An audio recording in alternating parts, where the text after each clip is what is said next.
Hello, and welcome to episode 137 of the Player 3 podcast. I'm your host, Luke Croft. Alongside me, he can fix you a nice, delicious glass of Pepsi and steal your daughter's heart. Ladies and gentlemen, Doug Martin. Hi. We got a great show lined up for you today. We're going to be talking about Modern Warfare 2 Remastered, reportedly missing a key component, the location of the next Assassin's Creed game, and then we're going to ask ourselves, is Sea of Thieves worth the price of admission? Spoiler alert, the answer is no. But before we get into that, even though we've already gotten into that, Doug, my friend, how are you doing? I'm well, swell, and full of hell. So you've been on the show since you've started teaching full time? Once. I think so, maybe once. You came by one day after Yeah, I popped in the middle of the show. How's all that going? It's going well. SOLs are done for now, which that's the hardest part of the year, I think. So now we'll see what happens next. Baby's due anytime. Mm-hmm. You have a child on the way. A lot of stuff going on. Yeah, but you're out of school end of May. End of May. Yeah, well, probably. Yeah, so then you get a few months off. Doing anything over the summer? Well, it all depends on little man, right. And how he's feeling, what's going on with that. It'll be hard to do. It won't be like last summer where I'm in Washington. I'm in where you take like South Carolina. 5,000 vacations. Right. It won't be anything like that. But it'll be nice to have some time off. We'll try to go to the beach. It all depends on little guy. We'll see what happens and how he's feeling about road trips. The best part about last summer for you was you and Bridget had both quit your jobs. Right. And we're still just... So we just took time, hemorrhaged money, bought a $300 cooler, bought a cat, got pregnant. Crazy. It was a weird, wild time. Crazy. Anyway, we are the Player 3 Podcast. We get together every Monday over here on twitch.tv/Player3Podcast and talk about video games. And you can join the chat live every Monday at 5 p.m. Eastern Daylight Time now. Clocks have changed. Hey. And then we push it out on iTunes, Podbean, Stitcher, YouTube.com/Player3Podcast. Make sure you subscribe wherever you find us and leave us a rating, review, or comment. We would greatly appreciate that. But you're not here for all that. Nope. You're here for the announcements. The announcements. And I had an announcement, and I forgot to put it in the notes, and now I don't remember what it is. Crap! So we're just going to skip right over that and ask the question, what have you been consuming? What have you been consuming, my friend? Games, television? I'll tell you. I've been consuming a fair amount, not as much as I'd like to. I finally caved in, did my 2-month free trial of Xbox Game Pass. Mm-hmm. I've been checking out some Sea of Thieves. We'll talk about that later. I finally, since it was part of a release with Game Pass, finally checked out Rise of the Tomb Raider. I like that a lot. I like that a lot more than I thought I would, actually. But that's old news, and we won't talk about it too much. But I've been playing that. Still been playing For Honor a lot by myself. Since they released the dedicated servers for that, it's like a totally different experience for me, and I like it a lot more than I did now that the gameplay is much more smooth. Yeah. Overwatch, finally bought that again. Yeah. Again. Yeah. And so I'm kind of easing back into that. I haven't had time to play a lot. Haven't even gotten with you guys yet in your team. I still think we need to make jerseys. We do need to make jerseys. I don't know where we do like a nice dry fit. We'll have to research it. I know. Well, I'm going to tell you this. I did do a very minor research on this, right? Okay. So I found a custom esports jersey company. It was just the #1 result on Google. It's like $90 a jersey to get it custom printed. No, we can do better than that. Yeah, we can definitely do better than that. We'll go to the local shop. We'll be like, look, we'll get Seth to bake you a nice, delicious cheesecake. Because that's what I do. They don't need to know that's not your specialty. Right. And they'll just do it for free. But who's designing this shirt? Probably a world-famous designer. Coco Chanel? Coco Chanel. I have no idea. I never designed anything in my life. I have not either. Well, a shirt at least. Right. Well, we can figure that all out when the time comes. All we really need is like a patch and a badge for our fake league in which no one else exists. Exactly. Or we just put the Overwatch League logo on there and we just waltz around pretending like we're professional esports. Right. That's my kind of plan right there. But otherwise, consuming, I think that's all in terms of games. I'm pretty excited about tomorrow. They release the first 2 characters in addition to the DB fighters list. So Bardock and Broly are coming. And I'm planning on probably not diving back into that game because I really enjoyed that. Don't even know if I've talked about it on the show or not. I don't think so. But like it a lot. I've kind of gotten away from it now because I'm still not very good. But I just I like diving in and just being those characters. So I'm anxious to get in there and play as those two. Watching The Office for like the 4th time, Bridget's first time. So I saw you guys were in season 9 when I was there. Yeah. We've torn through it, and she probably finished the last episode today. So I'll be anxious to get home and talk to her about how she feels about it. Did she cry? Did she laugh? Did she do both? Talk about those last 2 seasons all you want, but in terms of wrapping it up and putting a nice little bow on it, their last episode of that show. The more I watch, or having watched it several times now, I feel better about it.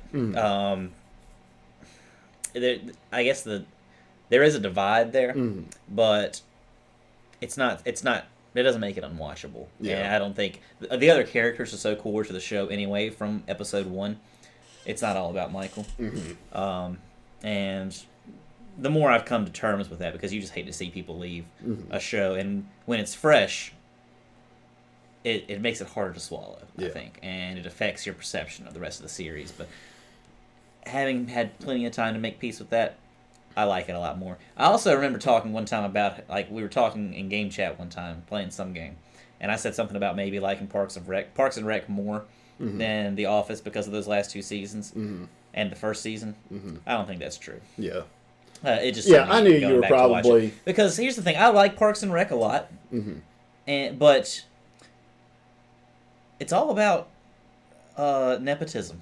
Right. And that just really frustrated me going back and watching it for like the 2nd or 3rd time. So I've watched these shows a lot. I really like both of those. Really like them both.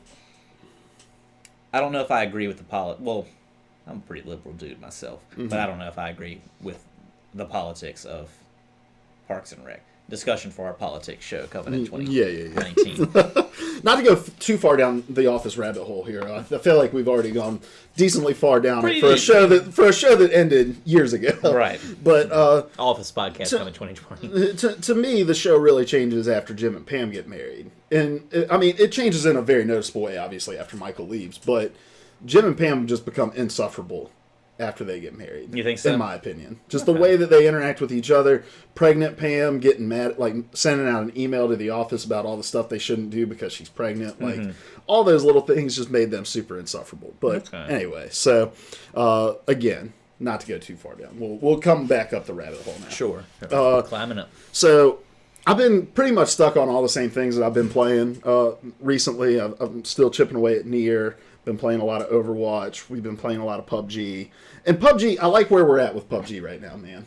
That we just get in there, we kind of goof off for, hour and a half, and then we're good. We don't care about making it to the end. We just want to hunt people down and have those, Xbox record that moments where we'll run into a tree and all 4 of us will explode. Yeah, I feel like most of those are my doing. Yeah. Because, I'll either do something really weird and wild like that, like having an assault rifle, getting 2 kills back to back from like 100 meters away, somehow, miracle shots, and then I'll blow us up the next 2 games in a row.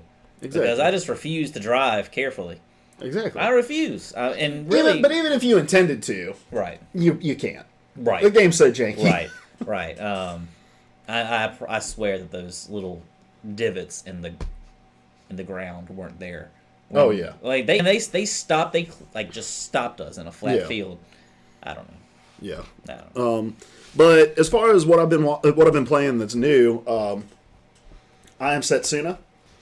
Last week, Larry and I were talking about soundtracks, and I mentioned how I really love the soundtrack for I Am Setsuna. I listen to it a lot while I work. Okay. And it was on sale on the Switch for $20, and I was like, "This is a perfect Switch game." Now, where do you come across? How do you go about listening to these soundtracks? Spotify. Oh. Yeah, Spotify has a big list of... it has a big playlist of just gaming soundtracks. Wow. And so I'll scroll through, pick a game, listen to the soundtrack, and that's why I wanted to play Nier so much, because I love the music a lot, and I Am Setsuna, same thing. I Am Setsuna is different for me because I'm not a huge JRPG fan, and it's funny because we talked about this in an unrelated way last week, but I've never been big on like turn-based kind of stuff. But to me, if the story's there, then I can overlook a lot of the gameplay mechanics and stuff like that. So the story of it's really interesting. You play this mercenary who's hired to kill this girl that is meant to be the sacrifice for this village. Every 10 years, they sacrifice somebody who then puts the monsters at bay that like terrorize the town. But you're stopped when you're stopped by like this sorceress. Well, these two sorceresses. I'm gonna stop you right there. Okay. Sorceresses. You've been playing some weird, wild stuff. You were telling you were summing up a Nier for me. Yeah. And you were summoning. I was doing a poor job. And you summed up Setsuna just now. Yeah. Right. I don't know. Like, what's my problem? Yeah, basically, yeah. And then I know your wife. You said your wife had been playing Stardew Valley. I read, I think it was a Kotaku article a couple of weeks ago where they talked about the weird, like the Stepford Wives world that Stardew becomes if you play it past a certain point, because things just start repeating. Right. And it's like you're talking to these like just soulless androids, and the same festivals, the same events happen in the same festivals. It's like you're living in a loop. Mm-hmm. It was just kind of interesting to it. It was an unusual take, I guess. I don't know if Lauren will play Stardew enough to get to that point. Right. But yeah, that is interesting. And I don't know what's gotten into me, man. Like having the Switch is opening up a whole new world of games for me, as far as just like what I'm willing to try. Because having something on the go, or even just like I have my PlayStation and Xbox downstairs in the basement where it's getting nicer. Like it's springtime. I have that big bay window upstairs. Yeah. I want to play stuff on the Switch because it's on the upstairs TV. Like, and so I'm more willing to try those different kinds of games. And a game like I Am Setsuna, where it's mostly text based as far as the like dialogue goes, and it's easy for me to just pick up when I have a few minutes of downtime at work and play it. So, and then I also have been watching the Overwatch League. They had their Stage 2 finals last night. New York XL with the reverse sweep of the Philadelphia Fusion. I'm in love with it, man. I know that you said it's one of those things. Clearly you guys are. Yeah, it's definitely for me. Like, I enjoy getting on and watching for a few minutes. I don't know how you guys are sitting there watching for 8 hours, like watching a whole series go on, watching the whole evening. I can't do it. I know I'm sure you're doing things in the background too. Yeah, you're like baseball style. Yeah, it's there. It's like it's good background noise, and most of the casters are good enough that like when you hear that something exciting is going on, you can look up. Right. It's like that's perfect. That's a perfect example. Like watching baseball. Like with basketball, I'm gonna sit down. I'm gonna intensely watch basketball because I love basketball. But like with baseball, I'm gonna sit and I'm gonna wait for the announcers to be like line drive in the left center gap, like, and then I'm gonna look up and see it. Sure, you know, it's passive watching to an exactly. Extent. Overwatch, it's so I enjoy watching the league when I do, but I find it hard to follow sometimes because it's so frenetic, and I don't know. I enjoy it. Sometimes I just get lost in what's going on. If I try to sit there and watch, if I'm not watching one of those intense moments where the announcers just go into town and they're Well, and we've talked about that a little bit. Obviously, we talk a lot about the Overwatch League now on the show just because it's at the forefront of our minds. But being able to establish the context of the match is difficult, like when you're in the moment. And I think, have you seen like the telestrations that they do where it's like an overhead view of the map with the circles of the character to show their position? Yeah. I think the game would benefit a lot from like that being there all the time, like down in the bottom corner. I do too. So that you can kind of understand what people are doing. Because it's nice to have them go like off into the third person and see what's going on from time to time at a certain angle through the map. But you've got to inevitably go to follow this cat playing as Diva, or this guy playing, I'm sure Brigitta's not in there, right? No. Yet. Not yet. Following a Zen, or whoever, just picking character by character. But in doing so, you lose what else is going on, and you have no way of seeing that. Yeah. And there's a lot of like, oh, McCree with the double, but you're not watching McCree, and it's like, I'd rather see the double than Tracer hiding in this hall. And when you're picking between 12 highly frenetic screens, I'm sure it is hard in the moment too. Yeah. And we may have said something about it before, and I'm sure you've mentioned it on the show, like how much of a delay is there, and how much of a delay maybe should they have in order to produce this better. Yeah, you imagine it's something really difficult to, and I'm not like big on any other kind of esport. I know that there are, I know like Dota is a really difficult thing to cast because it's so big. Like there's so much going on, and so I think this is just a problem when it comes to team-based esports like that. And they'll figure it out more and more as they go. From what I understand, this was the first stage I watched. From what I understand, stage 2 was like leaps and bounds better than stage 1. So you have to imagine it's just going to get better with time. But as far as just the product goes, I think it's mostly because I understand what's going on for the most part. Like I understand Overwatch on a decently granular level. Like so being able to watch it and know what's going on for somebody who doesn't necessarily know a ton about Overwatch, I don't know what watching the league would be like. But you also learn a lot watching it too, which is cool. So, but anyway, yeah. So that's what I've been consuming. Also, Brooklyn Nine-Nine came back, and I love that show so much. I've never been able to get into it. I can only take Andy Samberg. He's a polarizing figure. I'm learning that the more I talk to people about this show. And I'm sure like he seems pretty relaxed, pretty drawn in this show. I don't know though. I can't see him without thinking Hot Rod. I can't see him without thinking like the Lonely Island, those digital shorts and all.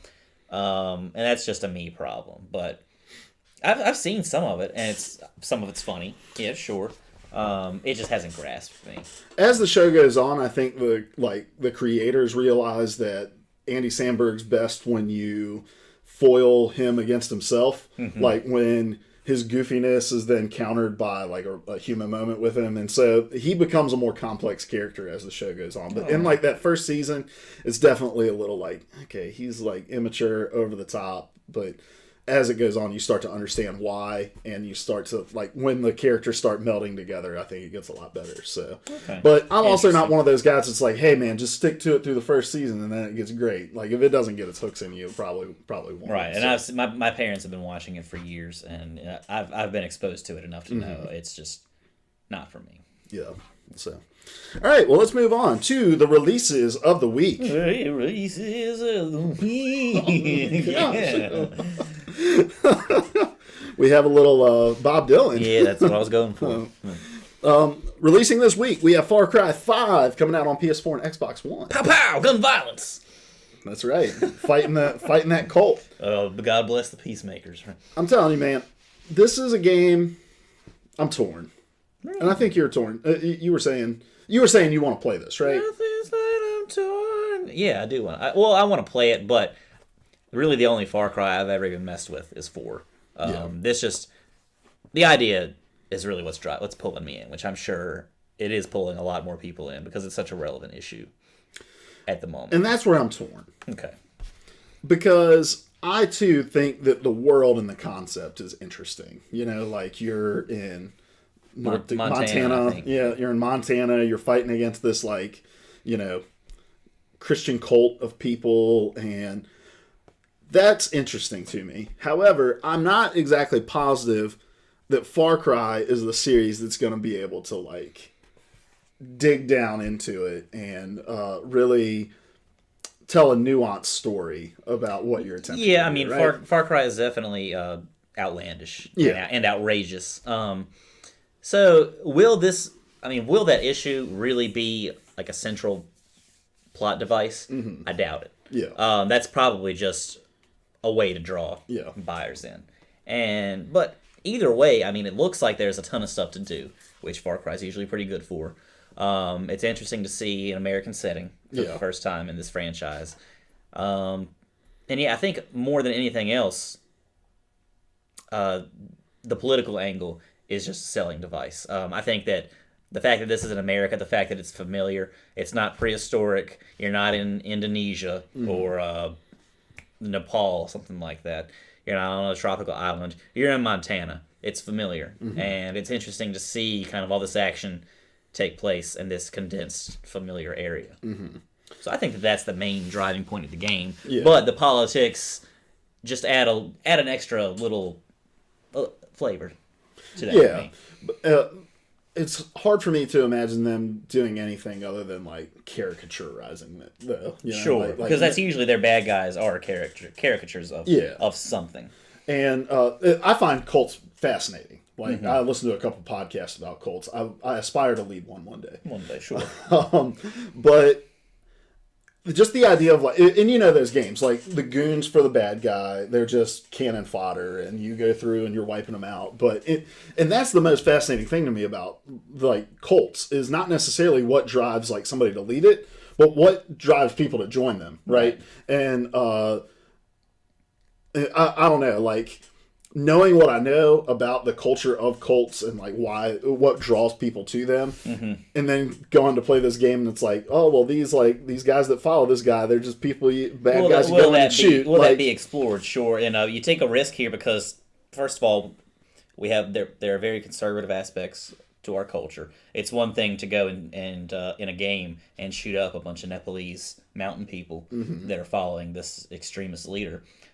But it's a very different thing to shoot up some Montana natives, like some school teachers that for whatever reason have joined this cult. Right. Will they add that human element to the people that are, like, to the followers? You gotta doubt it, right? You gotta doubt it, because if you humanize those people who you're shooting up, then again there could be some really interesting political language there to dive into and to decipher. But will they do this? I feel like that would hurt game sales. I think I just want a little more nuance to my games anymore. Like, in the storytelling of them. If I'm going to play something that's story-driven, and if it's going to be something I'm going to pour, like, 30, 40 hours into. Like, that's one thing, like, jumping into Rise of the Tomb Raider on Game Pass, and having played the Uncharted games. Like, Uncharted 4, hard to get back into, but I think that it is really one of the, like, the... Uncharted's Uncharted for a reason. It's one of those PlayStation sellers for a reason. And, like, the story of Uncharted 4 versus the story of Rise of the Tomb Raider, two very different things. There's a lot more nuance. There's a lot more, just nuanced storytelling in Uncharted as opposed to Rise of the Tomb Raider, which is a very straightforward kind of action narrative. Yeah. Action-adventure narrative in a foreign place. And to be fair, the first few Uncharted's had that same kind of vibe of just, like, this is just an action movie. You're a playable action movie. You're going in. You're shooting up a bunch of dudes who are going after the same treasures. They're just it's Indiana Jones. Yeah. Exactly. But 4 really kind of changed that. They took some of the like the serious storytelling tonal moves that The Last of Us did and used that or applied them to Uncharted in some really interesting ways. Also releasing this week, MLB The Show 18. I'm glad this is the week you're on, Seth, because you are the only other baseball fan in this world I know. Like, Ben enjoys baseball, but he's not going to sit down and watch a game like you would. So, right. Are you picking it up this year? I really doubt it. But I'm at that point where I'm really having to pick and choose. It took me forever to actually buy Overwatch again because A, time, B, money. Baby's on the way. So I'm trying to be a little pickier. I'm fighting the urge to buy games as much. The only reason I bought Overwatch again is because Larry, Ben, and Bridget decided they were gonna. I can jump in and out, yeah. Also, like 30 out of the $40 is coming from other people who want me to play and to get good. We'll see. Hey man, you're already good in my book. There we go. But yeah, so do I want to play the show 18? Yes. Do I want it badly enough to drop a cool 60 on it? No. And plus 2, I'm at the point now where that's the only sports game I really play, but having played like the last 3 in a row, I'm kind of worn out. Yeah. Last year I was really excited because they were adding the retro mode and yada yada yada. The road to the show is looking a little better. This game looks exactly like that. Yeah. They're advertising retro mode.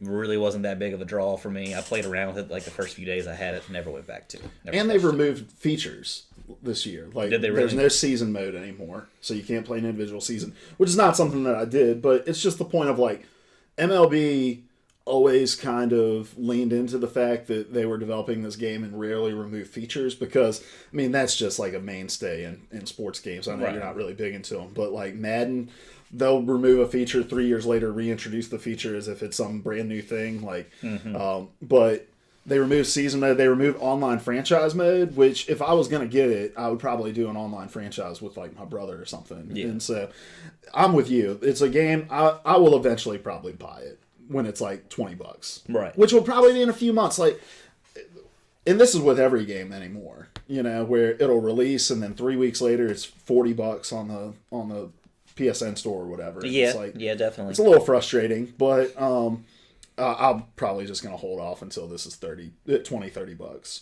Unless it's a Nintendo game.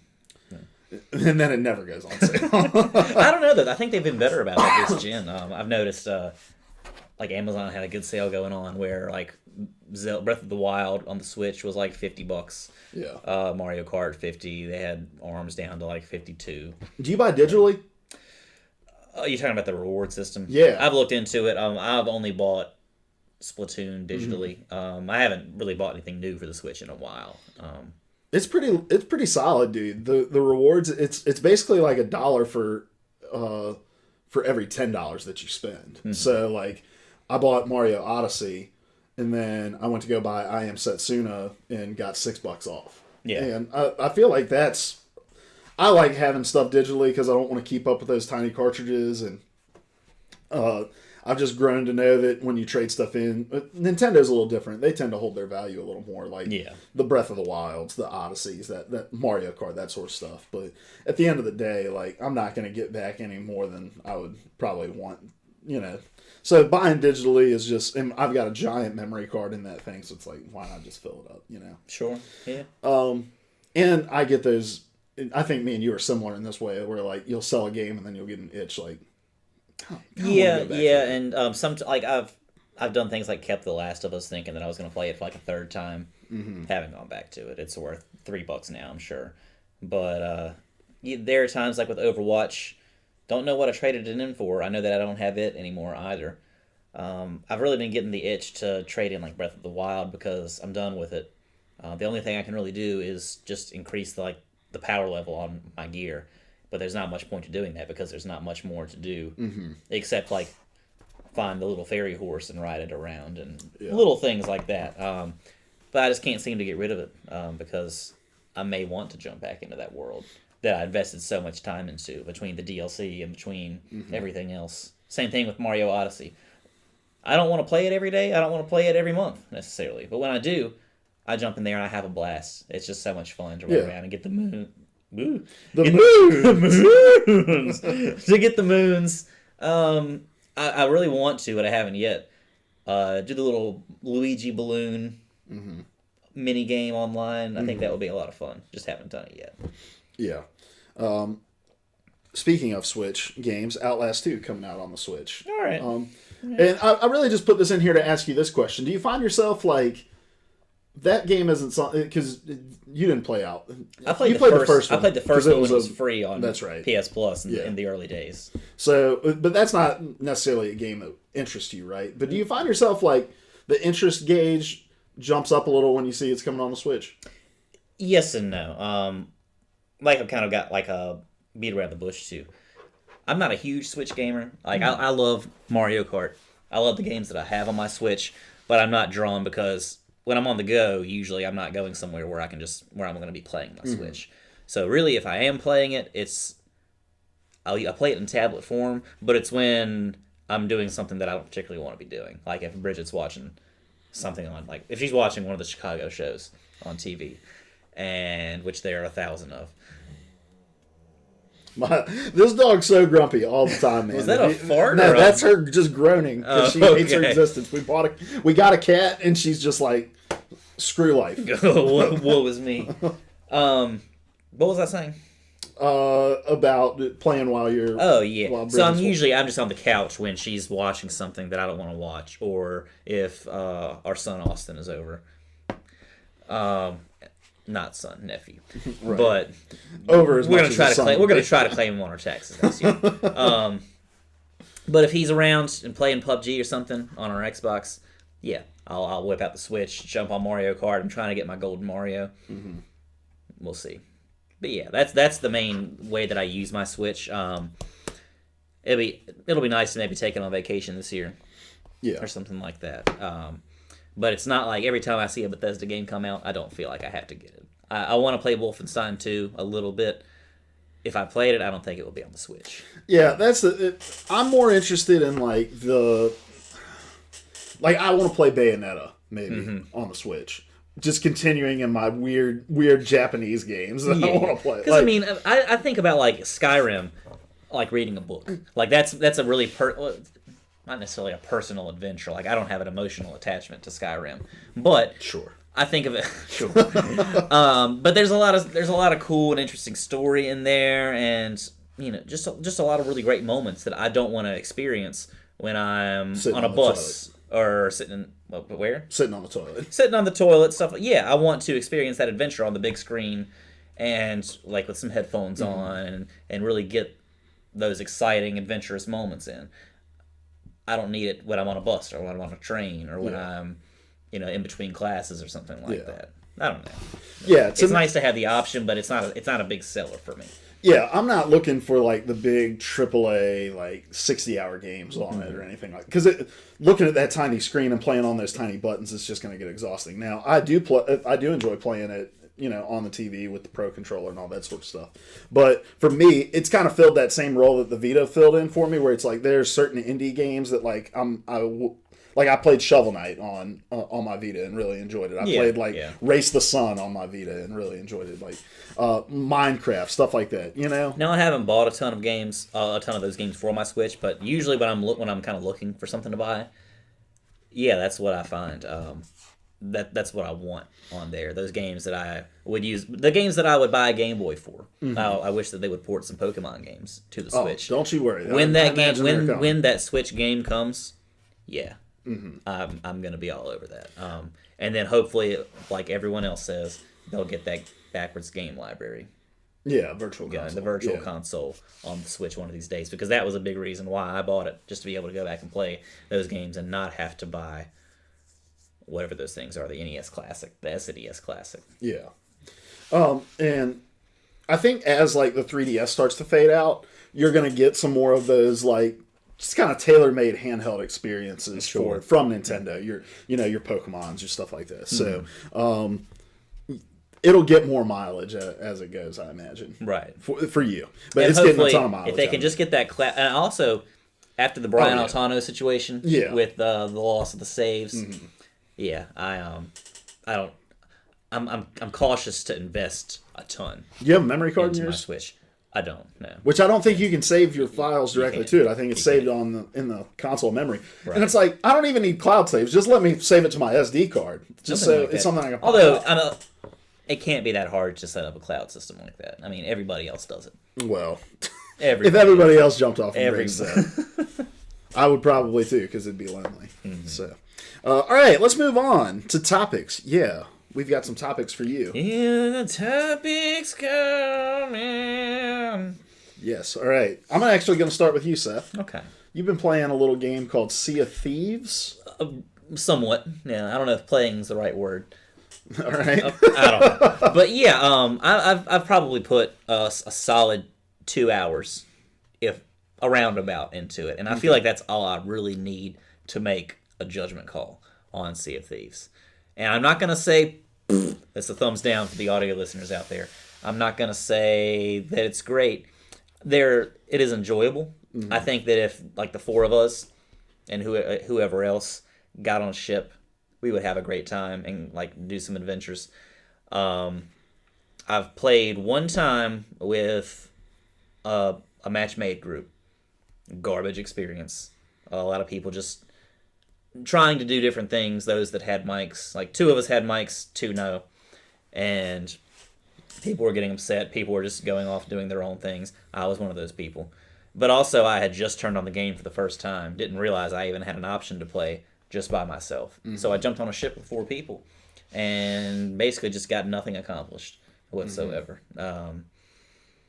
So it is. I've had some fun, like going back and just kind of sailing around aimlessly by myself, which online, like in other articles and review articles, that seems to be the consensus. Like between doing that, just listlessly exploring, sailing, the water looks great. It's great to kind of do that and experience it, but there's just not much substance there, and I really don't even care to get on and do any adventures right now.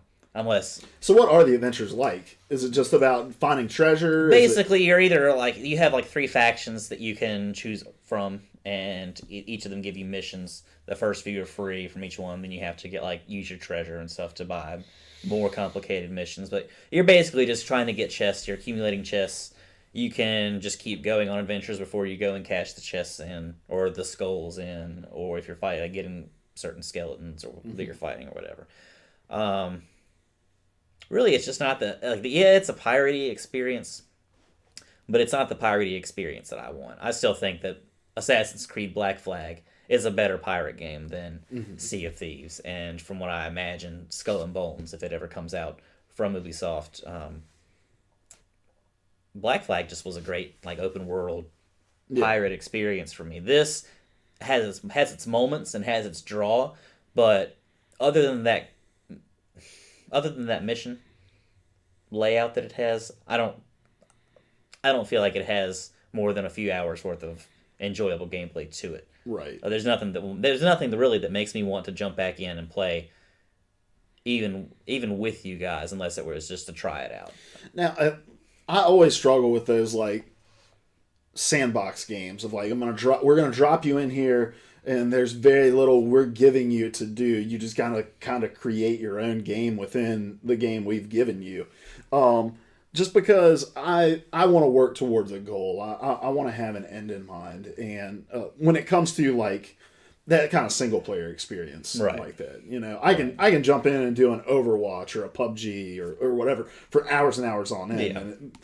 And that's part. There's not really an end game unless you just want the bragging rights of having fought the Kraken or something like that. Really, the end game is just getting cooler clothes. Yeah. Which you could argue is the draw of Destiny and things like that. But in Destiny, you're doing these major feats to accomplish those things. Right. You're working towards a raid, and you're trying to get, like you said, the armor and the weapons that you want. And here, it's just you're kind of just repeating these simple missions over and over again. And when I say simple, it's not exactly simple. I've tried doing the missions by myself, and it is really, really hard because you have to run down to, I don't know what you call it, run down below the deck, look at your map, use your other map to figure out, to match up the islands. You might not have the name of the island on your map, but you have it on the other map. So you're kind of comparing by yourself, takes some time. Then you got to figure out which way you're going, get with the wind, all that good stuff, drop the anchor, blah, blah, blah. It is hard to do by yourself. Yeah. Hard enough to where if I'm playing by myself, I'm just kind of seeing what I can find. Just randomly stopping at islands, blah, blah, blah.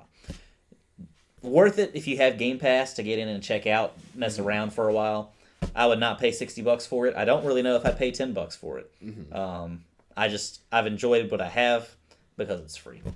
And so you already answered the question, but as far as content goes, I don't know.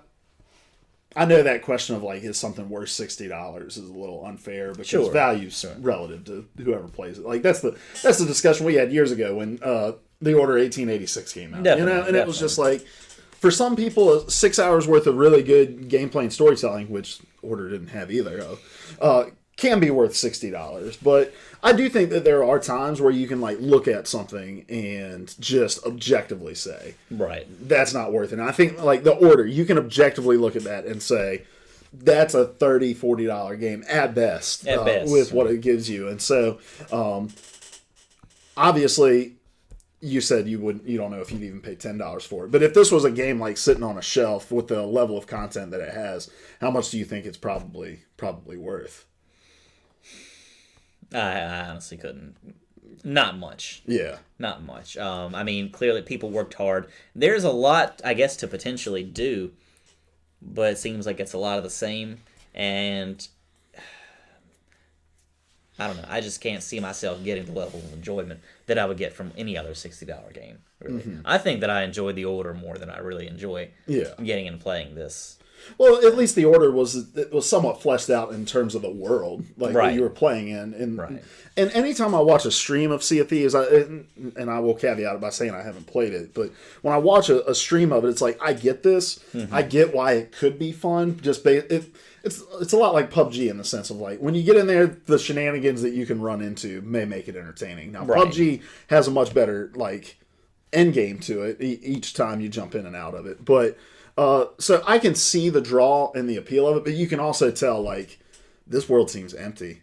Sure, and of course they plan to make adjustments. They plan to add things in the future. But I think that if that's what this game is going to be, I think it doesn't belong on Game Pass. I think it belongs in the preview program or whatever it's called. Right. I've seen that. I've actually seen that judgment levied against it in several different articles I've stumbled across. That it's like this feels like a beta in a lot of ways. Of like it feels like a foundation of something that they're trying to build on. And the difficult thing with that is that Rare isn't necessarily known for their games. Like they're not a proven games as service kind of right. Kind this, of studio, this is something pretty new for them. So you have to wonder, are they going to be able to build it like a Ubisoft has taken For Honor or Rainbow Six Siege or The Division or, Ghost Recon Wildlands? Like, are they going to be able to take that same trajectory of, we understand that what you got at launch may not have necessarily been what you were expecting, but we're going to flesh this world out. Like, I just don't know if it's there. It takes a lot of trust to do that for a studio who's never proven it before. Yeah, definitely. And I mean, we'll see, but I feel like those Ubisoft games did more from the beginning. Oh, absolutely. Than this has done. Yeah. But we'll see. I mean, that's my judgment. Having had some time between launch and between now, it seems like that's the consensus for the most part. There are very few overwhelmingly positive reviews. Having had some time to really get into the game and really spend some time with it. Yeah. But we'll see. And the pirate thing is such... I feel like it's fairly unexplored when it comes to video games about just being a pirate. And the idea of like having a sandbox where you get to be a pirate sounds super interesting. I was honestly excited for it. That's the primary reason that I even opted for the free trial of Game Pass. I'm a little let down from that, but who knows? It must be really hard to make a good pirate game because not enough people do it. I mean, yeah. Even from what we know about Skull and Bones, it looks very little, but it looks just like the naval mode in Black Flag. Yeah. It just looks really derivative of that, and I don't know if that's enough to carry it. I really want that single player aspect too.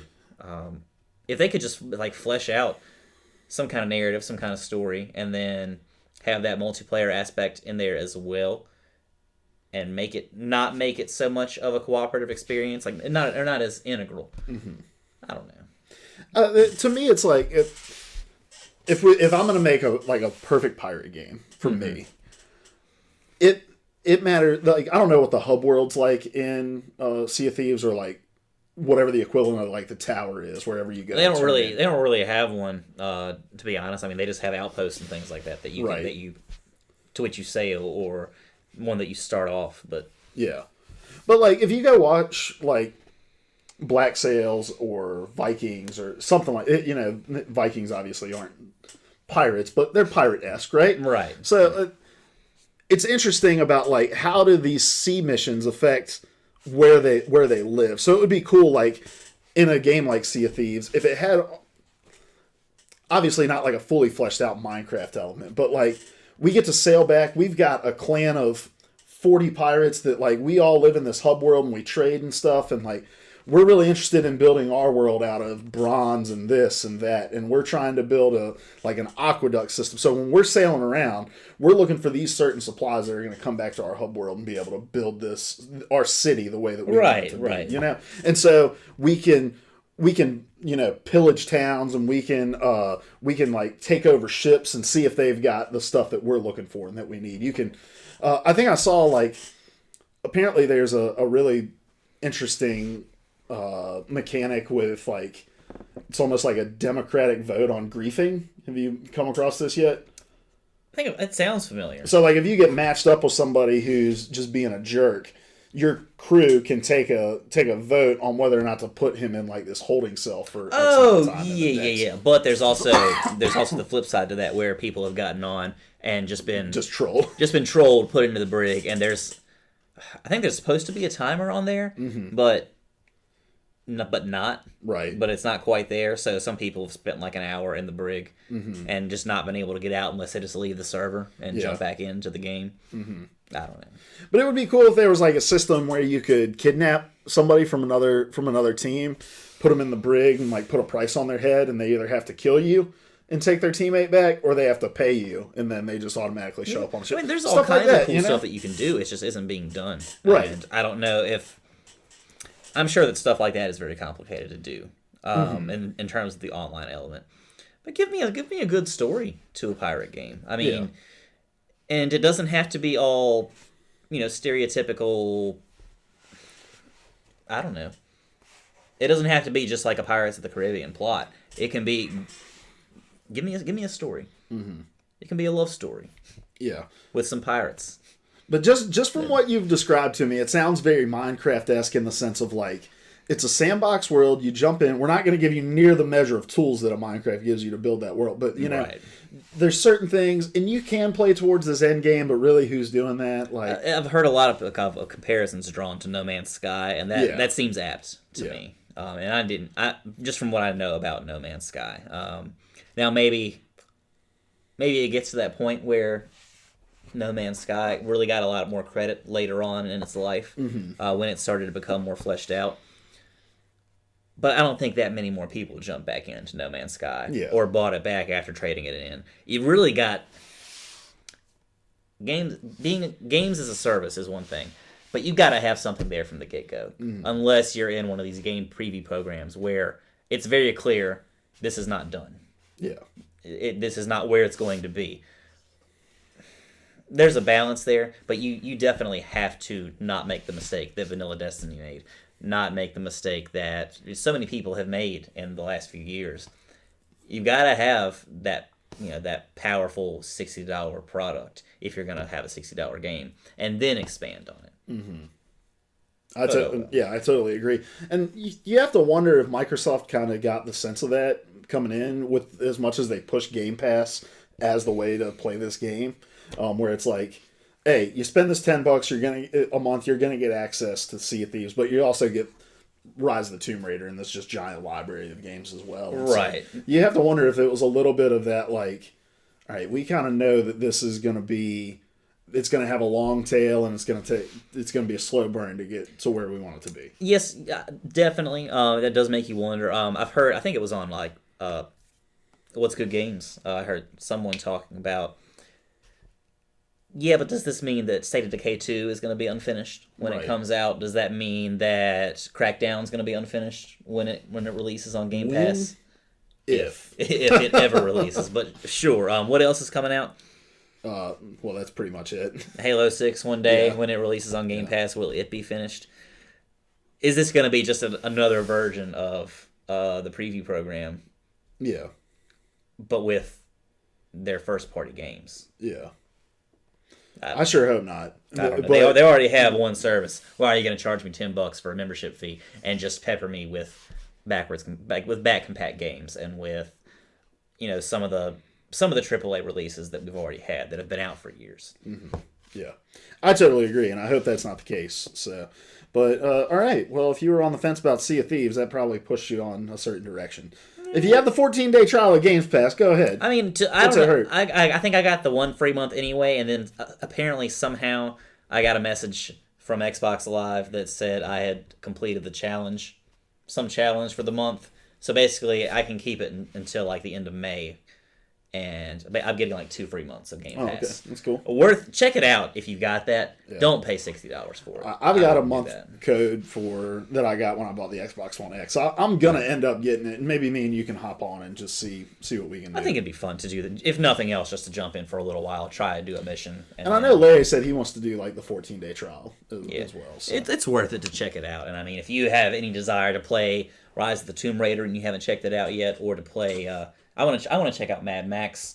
Mm-hmm. That was just something I never made it around to. I'm not a big Mad Max fan, but the game looked kind of fun. So for free on Game Pass, let me check it out. Tekken Tag Tournament from the 360. Also want to go back and check that out because I love the first one. Never made it to that game on the 360 and that gen. It's funny to me how much you enjoy fighting games. I do, and I'm not good at them at all. But That's why it's interesting to me. but see, here's the thing: I loved them as a kid because the online element wasn't there as much. So I was playing Tekken 3 on the PS1. Played against the computer, felt like I was pretty good. Played against friends, felt like I was pretty good. But you don't have that online element to where people play it like it's their jobs. Yeah.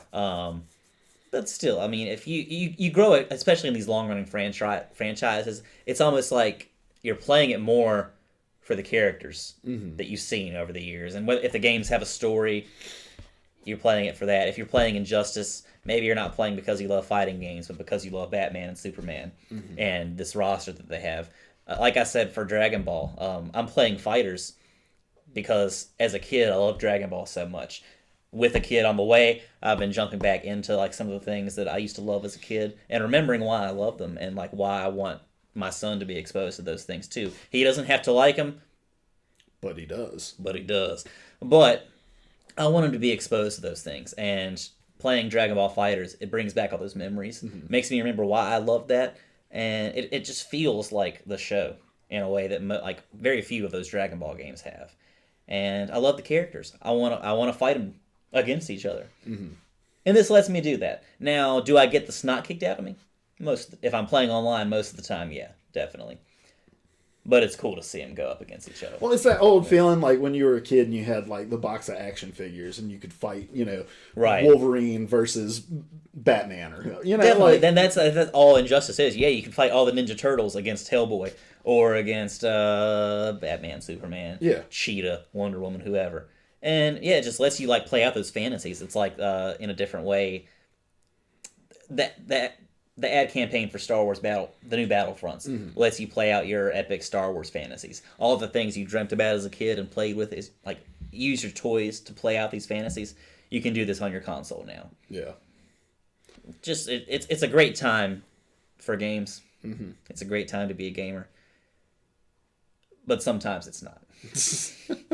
Speaking of which, that's going to lead me right into my topic, Seth, and that is that you're welcome. We are almost 3 decades into this life. You and I both. Okay. Correct? How old are you? I'm 27. You're 27. I think.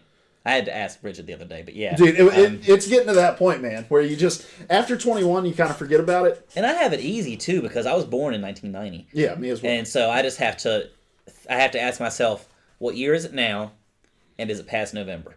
Yeah. And so I'm 27. Yeah. And I'm 28, and we have been you've been gaming all your life, right? What was your first console? Much, yeah. My first owned console was the Game Boy Color. Okay. And somewhat in the year or two after that, when Pokemon first came to America, and like Red and Blue, the Red and Blue versions, the N64 was my first console. Now I played at friends' houses on like the PS1 and the NES, and I think my daycare had an NES that we used to play Castlevania and Donkey Kong and some things like that. But my first TV console, the N64. So for me, it was the Sega Genesis. We got it for Christmas as a family one year. And basically what I want this topic to be about is how our gaming habits have evolved as we've aged. And so because I find it fascinating looking at like Larry and Ben, now that they've got kids and stuff, like how life has changed. But anyway, so my first console was the Sega Genesis with Sonic the Hedgehog 2, and we played the crap out of that thing. We had Sega Channel, where you plugged in the cartridge to the coaxial, and every month you'd get given like 20 games or whatever. Oh, wow. And they would cycle through, and so we just played the crap out of games. And back in the day, for me and my brother, we grew up big sports fans, and so it was almost exclusively sports games in the house. Like I played Madden every year since Madden 94. I started baseball games with Triple Play 95. So but basically what I want you to walk me through, Seth, is the major moments in your life and how gaming changed for you after you reached those moments, whether that was college or getting a job or, moving in with Bridget, that sort of stuff. For me, I think part of the big appeal of gaming has always been that I was an only child, and so that was a way to fill in a lot of time that wasn't taken up fighting over the bathroom or fighting over cookies and things like that. Just that whole family dynamic. I spent a lot of time with my family, of course. Not to say that I didn't, but when it's just you, mom, and dad, there's a lot of time. Dad's watching TV, mom's on the laptop getting some work done for something, or they're doing their thing, and I'm not up their butts 24/7. So I'm in my room a lot of the time. I finish my homework, jump on the console, play the Pokemon games when I'm a kid, and try to catch as many of the Pokemon as I can. I jump later on into Ocarina of Time, and I'm playing that, trying to figure out what the H to do through that game. Took me until I was in college, and even then, I used a guide, but I got there.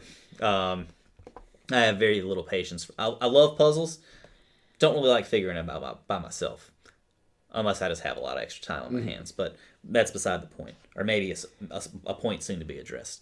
So that was a way for me to fill time. I think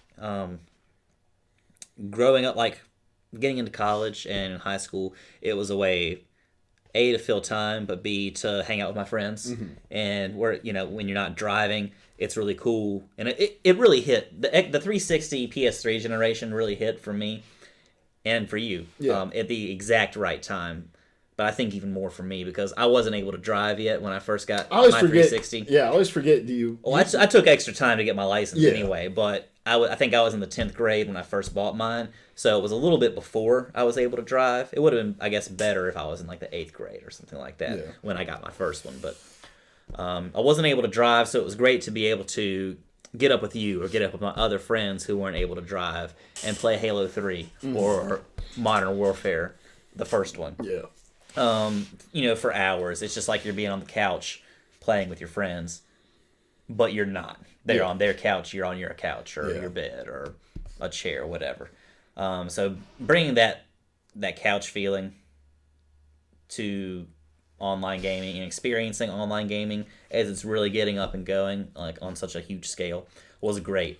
So it was a way for me to be social. And that's the funny thing. Like you hear people talk about like, oh man, this digital age, like people don't know how to connect with one another, and I think that's true to an extent. Depending on what you're doing. Depending on how you leverage the technology to do it. But for us, I feel like as a friend group now, and even like back in high school when we would play Halo 3 and Modern Warfare, those sorts of things, like that technology allowed us to be even more social than we would have probably been otherwise. Because I mean, I had a couple friends I would go places with, you and a couple other people, like. But for the most part, my socialization was happening over my little, Bluetooth chat headset. 360 headset that we should have these days, but for some reason we don't. And I think in an interesting way, I think that I'm kind of circling back to that now. I think for Larry, definitely, too, in the same way, maybe for you, too, because we're getting older and we don't have as much time to sit there. And well, let me not skip ahead. I'm skipping a whole crucial phase here. So after college, working in a restaurant, don't have a ton of time. Well, I've got time that I didn't have maybe when I was in college, but it gave me more time to really delve into like Destiny hit at just the right time for me. Destiny 1, because I'm at home, don't have a lot of friends left in town. Like I had you guys here, but it's not like when I was in high school or when I had 20 other dudes that I was I was going here and there with, blah blah blah. And it's not like in college where I could just walk out and go somewhere that I wanted to go. I'm back in Martinsville. So having Destiny on my PS4 was great for me to be able to just dive in and get lost for hours, for a whole night if I wanted to, and not get. And you were keeping like crazy hours at the time. You'd be up till like 5 or 6 in the morning. Yeah, exactly, because I didn't go to work until like 3:45 in the evening. So I could get home at 10 o'clock at night and play until 6 in the morning, do a few raids, and then go to bed. Wake up at 2 and get ready for work. Yeah. So that was really cool in a lot of ways at the time, and it just that running those hours and not like wanting to date and stuff like that at the time because of the other stuff in my life that had happened. Moving back home, it in a lot of ways for gaming and me, that was really good. It gave me the time to get lost in these really immersive experiences, and to do a lot of that social gaming too. Like I was playing a lot with like a guy from Tennessee, a guy from Chicago, with you guys too. and it was awesome. It was a great phase for gaming for me. But getting back into dating life, moving on in my career, all that good stuff, it's a lot harder to play a raid in Destiny for 5 hours straight, or even 2 hours straight. It's a lot harder to work on grinding out, getting like this really cool gear in any game, like even in For Honor, when I'm trying to get like to level up to get better gear in there. So I'm kind of moving away from like the grindy Destiny games, the Anthem games. If that ever comes out, might pick it up. Doubt I'll probably never be as involved with a game as I was with Destiny 1 around the House of Wolves time frame. Because I think Bridget and I got together around the Taken King, and I've never had the same relationship with Destiny ever since. Ruined it. You ruined it. You ruined it, Bridget. But yeah, I'm kind of at the point now where if I can't jump in and out, like with PUBG, like with Overwatch, like with anything like that, where it's just easy, frequent matches, I really just don't have the time for it. I don't have the energy for it in a lot of ways because I'm waking up at 6:30 in the morning. Well, let's be real, 7. Have to be at work at 8. I just don't have that energy to come home and stare at the screen after I've been staring at my computer screen or watching over a bunch of kids the whole day. So really, come home, eat, play a few games of something, have a few laughs with the couch feel, like the virtual couch feeling with you guys. I'm playing a few multiplayer games, maybe a story game on the weekends. That's kind of where I am right now. So it's almost like I've circled back to really leaning sometimes on that virtual couch experience with you guys, because I may not be able to make it over here every Monday to hang out. You have a wife. I basically have a wife. Got a kid on the way. I call her your wife all the time. Right, she basically is. I'm pretty sure we're just not married for financial purposes. Don't want to pay for a big wedding. Could have a little wedding. Probably hard to do. Also, not hard to do. Talk to me, man. No. It's easy. And then 2, for tax reasons. I don't know. No, that's the reason to do it, man. Well, yes and no. There are also other advantages depending on income. A lot of good advantages. And now that you're going to have a kid, even more advantages. Yes and no, but she can claim him and just share the money with me. There you go. We'll see. Yeah. Anyway. Rabbit hole. Rabbit hole. But yeah, I've kind of circled back around now to where I rely on the game to spend time with you guys to a certain extent, especially Larry living in Chatham, Ben living 5 minutes away, but yeah, we just don't get to hang out, so, right? Yeah. So it's nice, and it's kind of cool thinking about it now, how things have kind of come full circle from the high school days when you didn't really have a choice if you wanted to see your friends until we got a little older, to now where we are older, we're full grown adults, but we don't get to see each other as much as we'd like. Yeah. We have other responsibilities, other things to do. I'm interested to see how your gaming habits change, like in the summer, even though you're going to have a kid. Like, yeah, I mean, I think I'm kind of in that panic mode right now, to where I'm like, man, I'm never going to be able to play games. But that kid's going to sleep. Yeah, we have babysitters galore that we can rely on if we want to where, yeah, we can probably go somewhere if we want to. We can sit around and play some games if we want to. He's just going to be laying around doing baby stuff a lot of the time anyway, so if we're not changing a diaper or feeding him, it's not going to be as bad as I think. Yeah, you'll get it figured out. Everybody gets it figured out eventually. Yeah. So if you want to do it, you can make it happen. Yeah. But gosh, I'm just thinking about what it would feel like for me if I had a summer off. I don't know what I'd do with myself, man. It sounds really great, and I was so pumped for it. No, it doesn't. Well, I mean, I like in theory, you're looking at it the right way. I was so excited, and I had a lot of stuff planned, and it was great when I had stuff planned. But especially if you're not getting paid for it, I wish that I was getting paid for my last summer that I took off, because it affected my choices a lot. I blew a lot of money, but I could have blown more money and done. I did a lot of stuff, but I maybe didn't do as much when I was there that I wanted to do as I would have if I got paid. Yeah. Maybe would have done more. We were in Tennessee. I saw an advertisement for like a Hummer tour, like an off-road tour. It's that you just get in the Hummer and ride through the mountains, like through trails and over creeks and stuff like that. That sounds like the best form of hiking. That sounded exactly. It sounded awesome, and I didn't do it because I'm pretty sure it was like $100 a person to do, Right. because you're paying basically just to cover the gas. They're breaking even in those Hummers, but didn't do it because I didn't want to drop the money. Yeah. But yeah, I mean, we'll see about this. Like I'll do a staycation sometimes, like where I'm like, I'm just gonna spend like 5 days at home and take a little time off work. By like day 4, I'm like, nah. Basically, I found that out too. And again, like the time off is great, but if you're not going nonstop, then yeah, you do end up just sitting there. I played a lot of games, but I think I played too many games. Yeah. Because I got to that point where I was just playing to be playing and wasn't enjoying it as much. Yeah. So I think in order to really enjoy time off, you can't have a vacation from a vacation. Yeah. So I had the whole summer off. I took a bunch of vacations, but they didn't mean as much to me. Like taking 5 vacations with nothing to do is nowhere near as meaningful as taking 1 vacation when you're taking that vacation from something. Mm-hmm. I don't know. So Deep thoughts.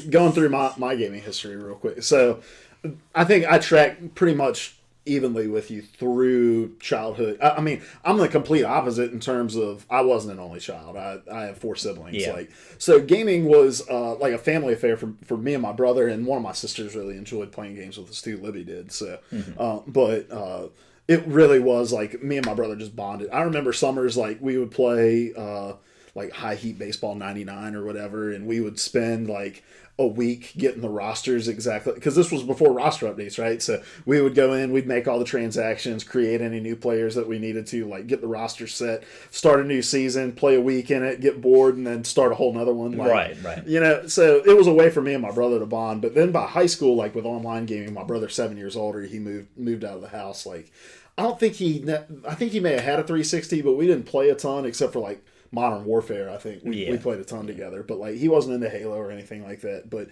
it was an opportunity to hang out and to socialize. And then college came around, and in college, it was probably the number one form of friend making that I had in college. Like because I went to a Bible college, we didn't have like a lot of boys with a lot of pent up sexual aggression. Exactly. But no, there's like the social life in Bible college was not the social life like I wanted to be a part of, you know, like the things that people like, I just didn't want to do it. So we would have like Halo LAN parties. That's how I met Larry. I teabagged him in a game and he hated me for months, like until we finally. Much like the way I met Larry. But... Yeah, both of our friendships with Larry started with a negative Halo experience. Ran him and his victim over with the ghosts as he getting. We told that story like a couple weeks ago on the podcast. So, but yeah, so. But we had these Halo LAN parties. I organized like a giant hall Madden league, and like we had all these crazy rules because we had a dude who came in and just picked up all the good free agents so that he could trade them for even better players. And we we had all these rules, and then it got to the point where I was just destroy everybody, and everybody stopped playing. But it was like. That was my socialization in college. Like I had friends who like knew I had a 360, so they'd come by and they'd sit in my room and hang out and play something with me for a while. Because I had a distinct advantage in college because like in going back, I wish I could have done this differently, but I had just had a crap load of like disposable income because I was working at the church and I was making like a lot of money for a college student per week. And as a naive college student, not realizing that saving money feels really good, I just blew it on. Like I always had whatever the newest game was, and so like people kind of like me, like graduating without any debt. Yeah, thankfully, don't know how I did it, but I did. Wasn't all paid for by mom or dad or whatever. Right. But, yeah, it was just so great to be like living at home too for those first couple of years after college. I was doing the same thing. I got that PS4 as soon as I could justify it. Got the Xbox. Now I did save some money too, but yeah, making all that money without any debt, dangerous. Yeah, you have a tendency to just think, well, if I have it this easy now, I'm gonna always have it this easy. And so, but anyway, so in college that was like my way of socializing. And then when I got my job at the church, my gaming really just became like I'm gonna have like 2 or 3 games. Like probably a sports game and then like a Destiny or a Call of Duty or whatever. And we started this podcast at that time when I was at that job, and the podcast has really affected the way I approach gaming in a lot of ways. Like I want to try to play whatever's latest. Even like I know you roll your eyes at me anytime I pick up a new game, probably just because like you do it a lot. I do it a lot. I do. But the reason for it is two things. Like I'm not a guy who needs to finish a game to get my money's worth out of it necessarily. Like I don't feel if I get into a game and I don't really like it, I'm not gonna force myself to finish it. You know.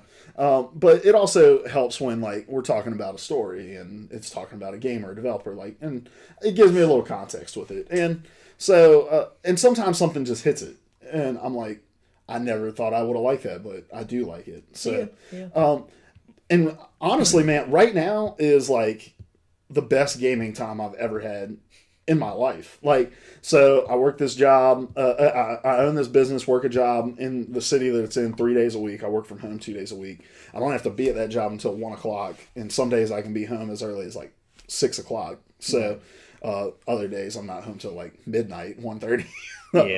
But, you gotta weigh it out. But so I wake up and I do a lot of my single player gaming in the morning. So that's when I get to play like Nier or I Am Setsuna or whatever. And then at night, I use it as my socialization time with you guys. Like I don't have a kid or like you're about to and everybody else does. And so I'm almost always down to hang out generally. And my wife's really understanding of like, I'm really tight with my friend group. I want to spend time. They invade the house every Monday. Like, well, you guys used to, like. Sure. Yeah. But it is kind of one of those things, man. Like you just talking about it, like that nostalgia of getting together to play Halo 3 or whatever, like online, and we just knew like we're gonna play for 6 hours tonight, from the time we get home from school to the time we go to bed. I think because it was so new at the time, that's why it was one of the best times in gaming for me. It means something to me now, but I've never enjoyed. Again, I love online gaming. I've never enjoyed online gaming as much on the whole as I did back then. And I wonder about kids now and how much they're enjoying it, like having grown up with it. But the students I have in class now they're in 10th grade, and they're telling me all the time about how much fun they've had on Fortnite and blah blah blah. So maybe it's just that age. I think this is another part of it. For me, at least, in high school, I was good at games. Yeah, that's true. Like when we would run a full team on Modern Warfare, and it was like me, you, Les, a couple other people. Like we were good at that game. Yeah. Same thing with Halo. Like we were good at. I remember because that was back when you could go in with a party of 5, and it would randomly rotate somebody onto the other team. And I remember when that would happen, I would be like, I'm not shooting my gun this entire game. It's just beatdowns and assassinations all game. And like. I was good at those games, and now that I'm older and playing those games, it's like I'm not good at this. Yeah, I feel like I've lost reaction time. I play for a few hours now, and my hand feels like it's. I feel like my hand used to straighten out. Yeah. Naturally, it doesn't now. It does this. Yeah, I get like the numbness in the 3 fingers. That makes me worry about the future. Oh yeah, but here's what you do though. Don't think about it. Just right. Well, see, I want to game with my son. When he gets older, and with whatever other children I have, but oh god, it just doesn't work. It just doesn't work. I don't know. I might just have to take it back in the near future, or maybe just ice it every day. I bought that Yeti. Just stick my hands in the Yeti for an hour or two after every session. There was something we were going to talk about on this show where I was going to bring up how much you love your Yeti. I think we've passed it, so I'm just going to bring it up now. Okay. I've never met a man who loves an inanimate object that doesn't have wheels on it more than you love your Yeti. That thing just looks so fine. Like, especially, like, I knew it the second time I took it to the beach. And our nephew's girlfriend, she had some kind of really great, like, portrait app on her phone. And she took a portrait of the Yeti in the sand. Like, we didn't wash the thing all summer. Like, yeah, we let it, like, we would tap it so that it wouldn't get sand all over the car, but like into the fall, it just had like this coat of sea mist and dry, like some little grains of dried up sand, like just vacation hidden in some of the, like this just vacation kind of caked onto it, and like there are a couple little scratches and like just minuscule dents in which sand accumulated. on there just through its few travels, and it just added this level of character to the cooler, and it showed in this portrait that she took.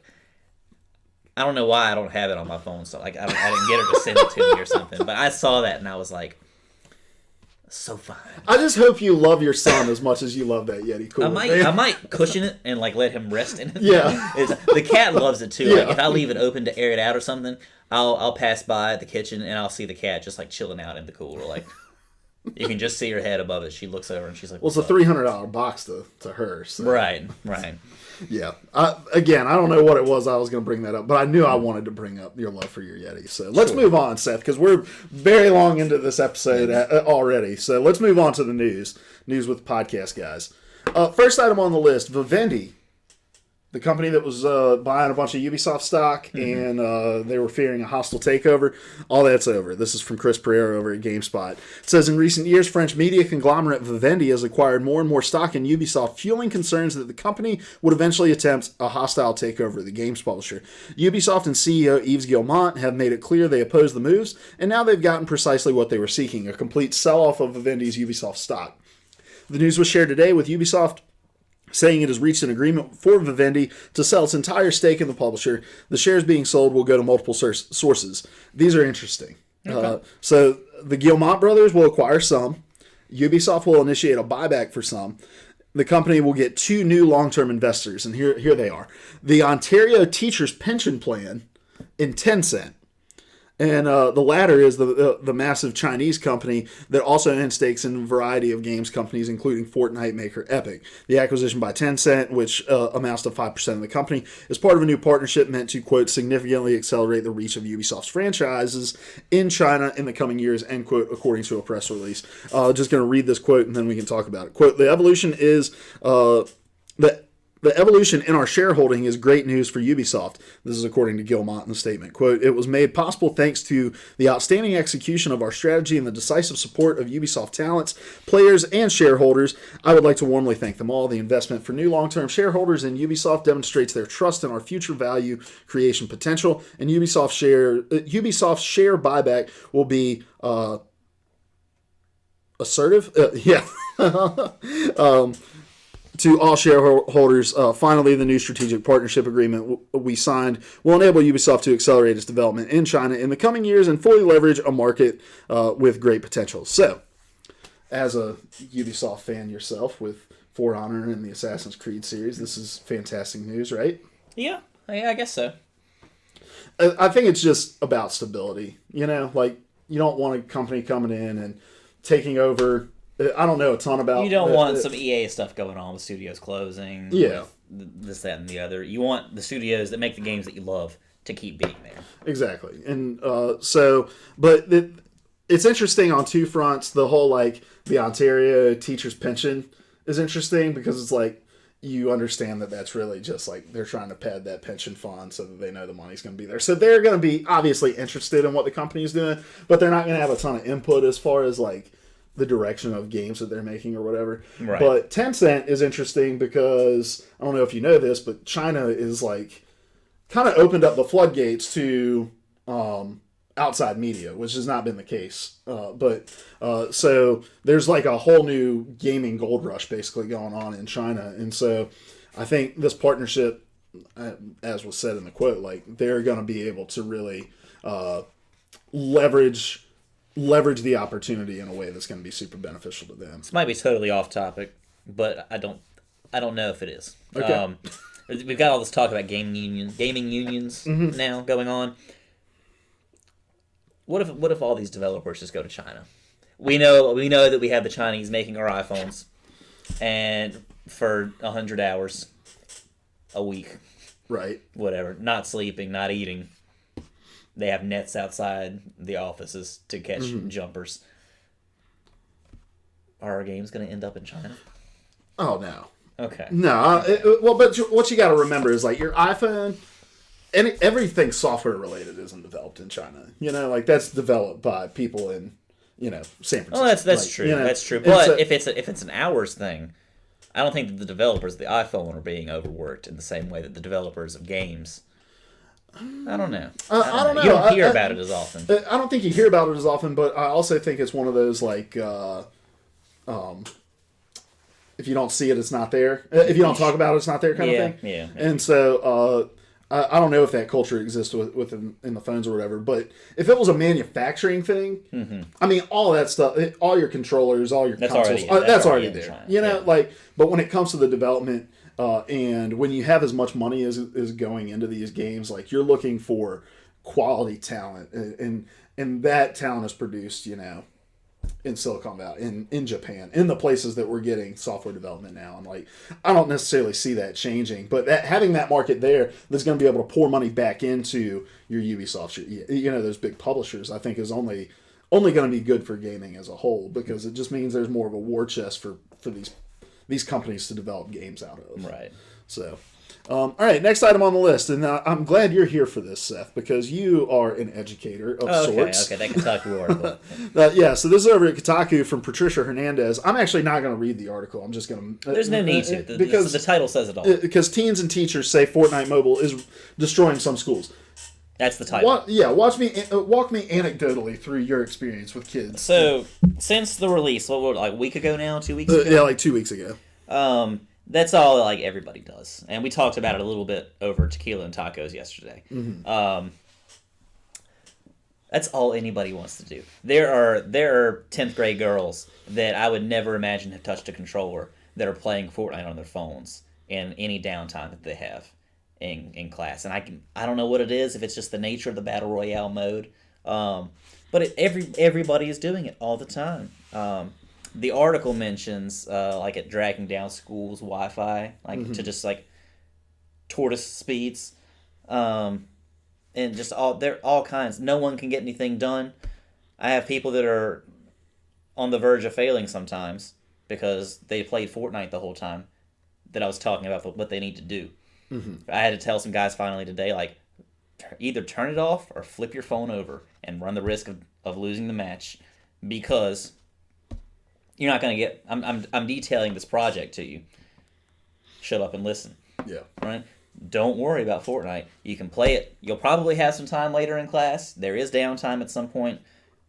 You'll probably have time on the bus or at home, whatever. It's on your phone. It's not going anywhere. Salty as Chuck says, it's because everyone's doing it. It's accessible. If it were any other game, it would probably be just as popular. And I agree with that. Potentially, yeah. But I feel like... I doubt that Pokemon Go was as popular as this in schools. Right. I'm sure that there are a ton of people. When I was just substituting, I was playing Pokemon Go sometimes. If I had a planning period where I didn't get pulled to cover another class, I was doing laps around the school to hatch some eggs or something like that. But I don't know. It's just it's so accessible, but I don't see how it isn't getting shut down yet. I guess it's still early for it to get blocked or anything like that. I was gonna ask, has your school taken any like administrative measure? Not yet, no. Or any any bureaucratic system like that, it takes time. I don't know, man. Like, so the last thing that I can really compare this to is fidget spinners. So like my wife teaches first grade, so fidget spinners obviously like all the rage last year, and it was one of those things like they showed up one day. Then about a week later, it was everywhere.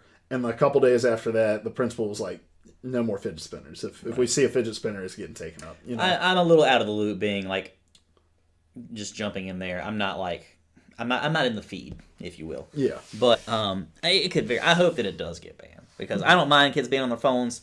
I do mind. And I'm sure that if I were in high school now, I would be all over this, too, on my phone. But I'm not. And I'm on the opposite end. Right. I'm doing the instruction. It's just one of those things, and it's like, I guess it's a constant fight. I wanted to play my Game Boy when I was in school. Yeah, I also suffered because of it. Right. The article mentions that. Like, this isn't new in terms of like kids wanting to do things that aren't school in school. Yeah, like, nobody wants to be. Very even few the teachers want to be in school. Even the teachers, sure. I don't know. Yeah, and I do think it's one of those things like, this too shall pass, and it's a constant cat and mouse game. It'll pass, but there's always something else. Right. It's not just Fortnite, but I think that we're at a time where this stuff has never been as accessible as it is right now, and it's never been quite as huge as it is right now. Everybody's got a phone. Not everybody had a Game Boy back in the day. Yeah. Yeah, I find these crazes interesting, especially like with high schoolers and whatever. So because they're doing it subconsciously because they want to do what everybody else is doing in a lot of ways. Like everybody's talking about Fortnite, I want to be on Fortnite too. And I mean, I'll give Fortnite credit, it's fun. But then they talk about it, and you probably understand this from your experience too. They talk about it as if playing Fortnite makes them unique in some sort of way. Right. It's like you realize literally everybody in this class is playing this game. Like you were playing right? this with 100 other people exactly. as we speak. And it takes you half a second to find a match. Like, so it's clear that everyone's doing this. This doesn't make you unique in any kind of way. You know, like, I've always found that funny about these big crazes. Like the fidget spinner thing. The kid comes into class and he's got a fidget spinner. It's like, yeah, so does everybody else. Put it in this How bucket. did that catch on? It's just a spinning thing that you... You want to know why? This is why. Because they were put forth as like a concentration tool. Good concentration tool for kids with ADHD. And every parent in the universe has been told that their kid has ADHD. And so they're like, well, we'll find this fidget spinner for them. And then but it just becomes another thing for them to have ADHD with. When I would sub, I would try, especially if I had an English class, I would try to do some form of instruction or in order to follow the teacher's plans. Or I would try to help as much as I could. And I'll be trying to talk to some kid, some 6th or 7th grader, about what to do. And he's just staring at the fidget spinner. Yeah. Just flicking the fidget spinner. It's like, yeah, it's helping him concentrate, but is it on the right thing? It's helping him concentrate on the fidget spinner and on how ball bearings work, I guess. I don't know.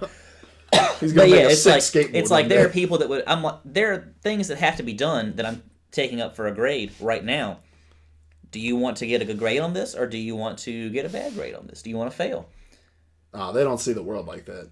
Well, see, the thing is, I would rather stare at this. I think even when I was a student in high school, we sound like real old men right now. We do, but here's the thing: even when I was a student, I would rather have gotten some work done and like have the free time to do something, right, than I would to just stare at a toy go in circles. We just had our standardized testing for the 10th grade English in the state of Virginia. And there are students who, like, you can't have a phone or anything with you. You can't have anything except for a sheet of paper on which to plan, a pencil, and the computer on which you're typing your paper. There's nothing else to do except, like, you can close your eyes and rest your eyes for a few minutes before a teacher comes and wake you up. There are students who will, and it's fine if you need this time, but there are students who just don't want to go to class. And they will sit in there and do absolutely nothing. They'll finish all but like one paragraph of their essay if it's a test like that, and they'll sit there for 5 hours doing nothing because they would rather do absolutely bupkis instead of go to class. I would rather be in class and be around other people, be able to talk a little bit, even if you do have to listen to someone talk for a while. Get to walk around the hall to change class. Anything is better than absolutely nothing. Exactly. But no, so I think that's a big part of the fidget spinner thing too. Like, you got kids that are just going to sit there and stare at it because they would rather do anything else, be anywhere else than in school. The article from Kotaku kind of compares it to Snapchat, but I think it's a lot. Fortnite's a lot different, and it's different in a lot of ways to other crazes because Pokemon Go, Snapchat, text messaging, whatever it is, like. Those are things that are done in bursts. Like, you get a Snapchat, you take a second to open it. You get a text, you take a second to respond to it. On Pokemon Go, you take a second to figure out what was in the egg or whatever. Like, yeah, you check your phone, see if any Pokemon are around. If they're not, close it out, put it in your pocket. Whereas Fortnite, like, it's 20 minutes. You're in a match for like 20 minutes. They have Blitz now, though. Oh, they have Blitz. This is another an anecdote, if you will, from class the other day. Second block comes in. I've got 4 guys that's sitting around and just play. They play a lot of Fortnite in there on their phones, and I'm like, you want to put that away for me? Because I'm about to talk. And like in 5 minutes, we're moving on to something else. Oh, it's okay. It's just Blitz. It's just a Blitz game. I'm like, okay, just to get a Blitz game. Yeah, it'll be fine. Yeah. I walked away because there's a point where sometimes you just don't fight a battle every day. You just get exhausted. Right. And I think that's the thing that, like, and again, not to sound like old men, but like that's what kids understand. And I think we were like that in school too. Maybe not to that extent, but like we knew the boundaries to push and the buttons to press for our teachers. We knew what we could get away with, and I think you just start to realize like, hey, if we just exhaust this teacher, he's just a human. Like he's not going to fight 24/7. And I do think like you have to compromise, and it sucks because it's one of those things like. You can't have nice things. We get these games like this, and then you get articles like the one published on Kotaku. But it's bigger than that. Like you're seeing stuff picked up on like Good Morning America, USA Today, like about Fortnite's ruining my child because he plays 14 hours. When in reality, it's just you don't know how to tell your kid no. Like, yeah. But it all reflects poorly on gaming. Of like, look how distracting gaming is for classrooms and how distracting it is from having a social life. And it's like it's only that way because people allow it to be that way, or parents allow it to be that way for kids. And so I want you to the next kid that plays Fortnite in your class. I just want you to pick up his phone, drop it in a bucket of water, and then just say he can get it after class. Mm-hmm. But then it won't work because you dropped it in water. Except all the phones are waterproof now. I don't know anything, man. So now I'm out of ideas. How do we fight this thing? But anyway, moving on. Next item on the list. EA may be working on a new open world Star Wars game. What time do you need to get out of here? Not really soon, but soon. I'm getting very, very hungry. Okay. All right. Great. This is from Chris Pereira over at GameSpot. Electronic Arts is at work on a new open-world Star Wars game if a newly discovered job opening is any indication, although the publisher has shared little information about what to expect from the rebooted version of Visceral's game following the studio's closure. We may now have a clue as to what form it will take. The job listing discovered by GameSpot was recently published on EA's job site. It is for the position of lead online engineer in Burnaby, at EA's Vancouver studio, and it makes no attempt to hide what applicants will be working on. The opening sentence reads, quote, lead a team to deliver online features for a Star Wars open world project, end quote. So, Seth, an open world Star Wars game, how does that sound? That's fine. It all sounds well and good. I get frustrated with gaming news sometimes because they just make mountains out of molehills. And regular news does this too. Something might be happening, or there's a rumor about something, and you write an article about it. Right. And everybody writes an article about it. You see the same article over and over again, and that may never happen. It may not happen for 5 years. Mm-hmm. If they're just hiring for this game now, it may not be that far in development, so it's something that I'm going to have to see later on, but I'm going to hear about it since it's Star Wars over and over and over and over again. I don't see why everyone isn't just doing Fallout 4. Exactly. All the time in terms of the marketing strategy, like with stuff like this, where it's gonna sell. Just blitz me. It's gonna sell. Announce it 2 months before it comes out, and let me play it. I don't want to get hyped about it for 6 years because by that point, I don't care about it as much as I did. Right, and it's probably not even what it resembled once upon a time, much like Destiny. Well, and the even funnier part about this story is, we've known about this since the visceral changes were made, right. A few months ago. Right. Like, we knew this was going to be open world, probably a games of service kind of model. Like, we knew this. And then the job listing comes out, and it's the same thing like Madden. Like, oh, it's something new. And it's like, no, it's not. It's not. We know. If you want to sell me something, surprise me with it. Yeah. I don't need to... Spider-Man being the case in point right now. Exactly. It'll probably be really, really cool. But I've gotten tired of hearing about Spider-Man. I've gotten tired of seeing the same old stuff about Spider-Man. Just give it to me. Right. I'm sick of the culture of like, oh, we released a teaser trailer to announce the date of when we're going to announce the date of the game. Yeah. Like, and I don't know. Like, you kind of start feeling like you're, whether it's doing like the podcast and talking about it, or just being like a consumer who reads the news or whatever. You just start to feel like a cog in the marketing machine of it all, of like, do we really need to pause and talk about this all the time? But like, I don't know. The thing about this story, and this dates back even to the initial announcement of, the changes at Visceral and whatever, like, but is EA the right team of publishers to have the Star Wars IP and to run with? And I worry for this game because of the change of directions it's undergone so much. And it's hard to create a game, I think, that feels like it has any kind of heart when it's going just through these constant changes and rigmarole based on what you perceive the market to be interested at that time. Because, like you said, this is a game that, if it's going to be as massive as EA probably envisions it to be, it's going to be another 3 years probably before we'll see it, right? And it's before we even see it, yeah. And it's like, will the gaming landscape be completely different come then as it is now? Like, surely, and absolutely. So, like, what's stopping this studio from just being like, well, it was X and now it's Y, so we're gonna go ahead and rework it for Y, and like I don't know. I just feel like with these sorts of games and with an IP like Star Wars, if you just put passionate people behind a project, they're going to deliver something that's going to sell. And it may not be like, you may be shaving percentages based on the mode that you choose to deliver it in, but I would rather play an Amy Hennig Uncharted style Star Wars game than an Amy Hennig Anthem style game, because that's not her passion. That's not what she's known for, right? So, what's up, Oscar? Welcome to the stream. Anyway, moving on. Let's skip over the rumor.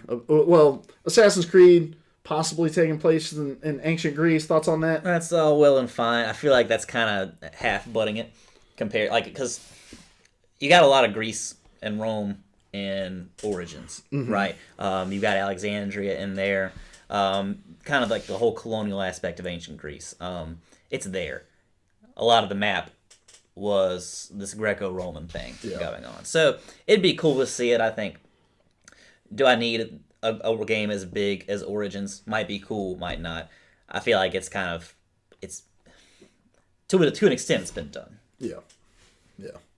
I don't really have, me with Assassin's Creed. I would rather see like a feudal Japan.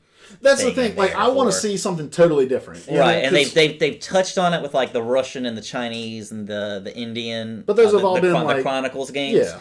But I want to see like a full, fleshed out world. A Grecian Assassin's Creed to me feels close enough to like Brotherhood, where you're in Rome. Yeah. Right. Now it might be cooler to like that was in like the kind of the decline of Rome. Well, yes and no. It's not an ancient Rome. Right, when everything was fresh and new, it's in that period where there are ruins, right? It's kind of scattered throughout the countryside. It'd be cool to see ancient Greece in its heyday. Right. It'd be cool. But again, it's pretty close to that Roman thing. Yeah. Right? I want to see something totally fresh, something totally new. I want to be a samurai. Right. And an assassin. Give it to us. It's it's there. Because the world's built in such a way that like this is something that spans far past just where you're getting to see in the story as far as the assassins. Right, and they did something I loved about Black Flag was you had the modern day aspect where you're in first person, you're going around and hacking computers, and there was an email that you could hack that was it was pretty much like a message from Ubisoft saying, hey, we've got all these ideas, and there was just a list of feudal Japan, China. Just so much. There was just a list of every area you could think of, and it's like, we have ideas for this. Great, show me. And I don't like you. Yeah, give me ancient Greece, but give it to me 3 games from now, after I've seen Alexandria in ancient Egypt, and after I've seen Brotherhood, and it's all done. Let me come back to it and bask in its glory. Yeah. Even more importantly, the games are reportedly not coming out until 2019 as well. So that's good. I mean, and that's what Ubisoft, I think, Salty's Chuck says, what does Assassin's Creed need to change the formula? I think you've mentioned it. Like, give me something that doesn't look like, every other Assassin. And I mean, Egypt does that in a way. It does, yeah. And it falls, it's kind of an interesting setting because it is, you've got Egypt, you got what we traditionally think of, the desert and the pyramids, the Nile, all that good stuff. But you've also got Alexandria, this kind of Greco-Roman thing, this Grecian thing, and then you've got the evidence of Rome being there, the aqueducts and all that good stuff. But I don't know, that's kind of just like dipping your toes in the water, showing me a little bit of 3 different things. But when you're giving me all Greece, might get old. In a world that big. Might not. You could surprise me. Yeah. But you've given me a little bit of it now. Don't give me more of it so close. Exactly. Skip a game. Yeah. And come back to Greece. Yeah. But I do appreciate the longer development cycle and Definitely. them not like just viewing it as the cash cow that they're just whipping down the road. I regret trading in Origins now because I'm really interested to see like the DLC that they're doing with this. I didn't realize that they were going this game's a service route with everything, including Assassin's Creed. There will probably come a time within the next year in which I do get the gold version of that game and mess around with this DLC because it sounds like a lot of fun. Yeah. And like I'm a part of the Assassin's Creed subreddit and stuff just because I like to see, even though I'm not a huge fan, but there are people that are just rabid about the lore of that game, you know? And so I think, you know, that Salty says, "Are we already there?" Is the climbing towers trip played out, and I think to an extent, like and I think they recognize that. But I also think you also have to keep the base players in mind, like the people that got you here. I mean, that's what got Destiny in trouble. Not to go down the Destiny rabbit hole, like they were so hellbent on resetting everything for Destiny 2 that they alienated the people who spent hundreds and hundreds of hours in the first game, you know? And I think you do have to walk that line with a franchise. You can't just completely reset it to make it look like something completely different, you know? Right. All right, let's move on. Really quickly, there is reportedly a Call of Duty Modern Warfare 2 remaster in the works, but it is missing multiplayer. Dumbest idea. It will not have multiplayer. This is from Alex Newhouse over at GameSpot. Following Call of Duty 4 Modern Warfare's remaster a couple of years ago, many fans thought a Modern Warfare 2 remake would be right around the corner, although nothing is yet to be officially announced. New reports suggest that Modern Warfare 2 remaster is finally on the way. First reported by Call of Duty enthusiast Charlie Intel, then later independently confirmed by Eurogamer, the Modern Warfare 2 remaster is in development and will be significantly cheaper than the Modern Warfare remaster. Both Eurogamer and Charlie Intel assert that Modern Warfare 2 remaster will cost around $25, while the Modern Warfare remaster was $40. The report also asserts that the game will not feature multiplayer, which is likely the reason for its lower price point. We do not yet know why Activision wouldn't include multiplayer. One completely speculative reason could be that the publisher hopes to avoid splitting the player base among too many different Call of Duty titles. The game will apparently launch on April 30th, well ahead of Black Ops 4's October release. Seth, you already said what you thought about it a little bit. I Love Firearms says, I think sums it up. Not sure anyone wants to play without multiplayer or at all. That's the thing. I mean, Modern Warfare 2, arguably one of the best stories that Call of Duty's done across the 20 games that they have, however many games they have now. What did you say the price is on this? $25. Okay, purportedly, right? Yeah, reportedly. Okay. All of this is report. This is all rumor. Okay, that's all well and good. I really don't need that story again remaster for that much money, unless I have the multiplayer. And it was just really nice with Modern Warfare Remastered, along with Infinite Warfare, to just jump back in and experience that multiplayer again. And I enjoyed experiencing the story again too. I probably would not have bought the added content. Like, I would not have bought Modern Warfare Remastered if it weren't for the multiplayer, because that was such an integral part of the experience to me. That was, if you buy remastered games, either because you missed them the first time or because it meant something to you. Because with that multiplayer, that's no Russian, meant something to gaming as a whole. You know, the experience of it, and you know, kind of that visceral, but so did vicarious experience. That the multiplayer is what makes the game. For most people, of course there's that rare sect that thinks that the story is the best part. And they are entitled to their opinion. But that's like releasing a Black Ops game without zombies. Also, appreciate that follow, Oscar613. Thank you for that. Thank you. But yeah, no, I totally agree. And I do want to give a little bit of credit. Call of Duty is known, obviously, for the multiplayer. But their stories, even when even like in the worst Call of Duty games, they're really solid single player. I mean, they're really great first person experience, shooter experience. But they are not why 99.9% of people are buying them. Right. I mean, I know many people that even with Halo, where you do have like you have this huge story that spans 6+ games, has this deep lore to it, and you have all these people that just don't even play the story. They don't touch it. They just want the multiplayer. Yeah, I also don't get the speculative reason of not wanting to split the player base, as they mentioned in the article. This is probably coming out in April, and this year's Black Ops 4 is coming out in October, and I think that's a long time in the gaming world. Yeah, it is, and I mean, realistically, how many people are actually gonna put that much time into this remastered multiplayer? I know that it was enjoyable for me to jump into Modern Warfare Remastered and play the multiplayer. I think I played 10 games. Right. So, is that worth them creating dedicated servers for it? Maybe, maybe not. Maybe that plays into that to some extent. But if you're going to do it, give me the multiplayer. I don't know if it's necessarily about what people will do, though. I think it's more about what what people perceive they will do, right? Like, sure. So, and I think you'll have a lot of people who are like, man, they remaster that multiplayer for Modern Warfare 2. I'm going to be in there all the time. Whereas if you say multiplayer's not going to be there, boom, you're losing like 60, 70, 80% of your sales or whatever. Right. They have to have a strategic reason, obviously. Activision's not led by stupid people.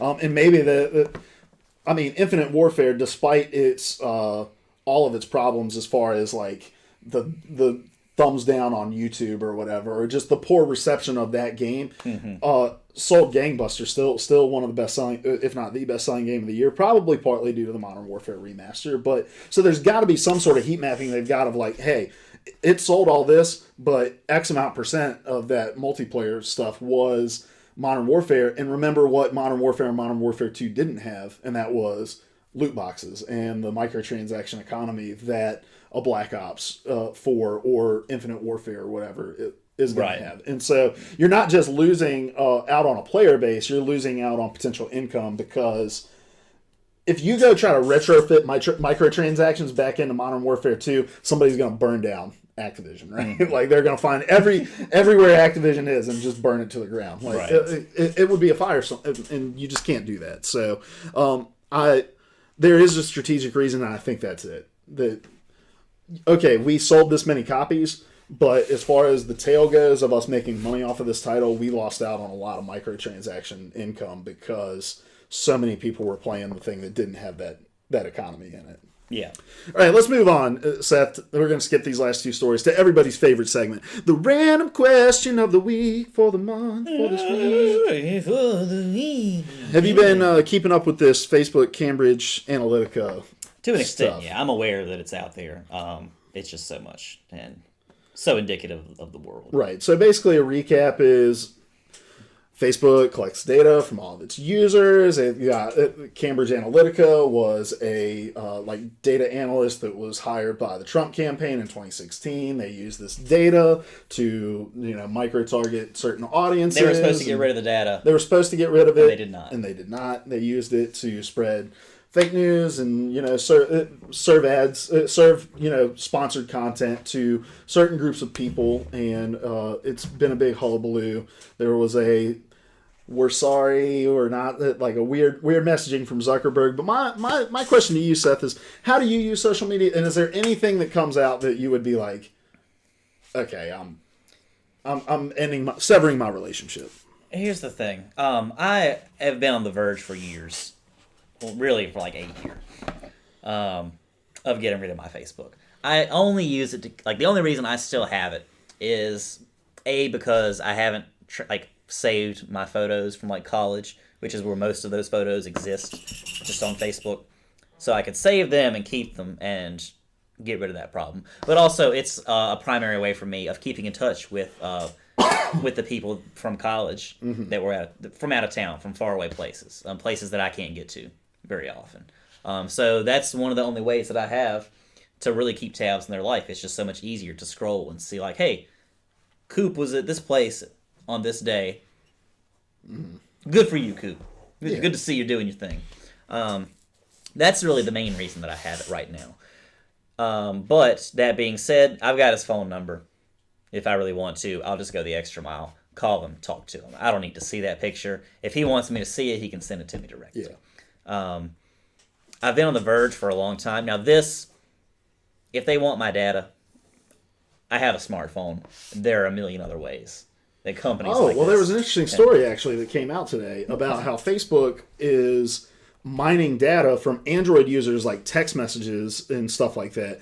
But that with the iPhone, the security on it is so tight that they can't get to it. And so I'm with you there. Like, I do think it's one of those things. If they want it, they can get it. They can get it. It's like someone that I know was knew that I had an Alexa, like an Echo, an Amazon Echo, and he's like, "Well, that's just a way for the government to listen in on you." And you carry a microphone in your pocket. I'm like, hey, yeah, you carry a microphone in your pocket all over the place. You get a new one every year. You pay them bukus of money so that they can listen to you if they want to. Which is not just crazy conspiracy theory stuff. Like, this is stuff. True. It's true. That's why, like, Mark Zuckerberg puts a piece of tape over his webcam on his laptop. Yeah, exactly. It is real.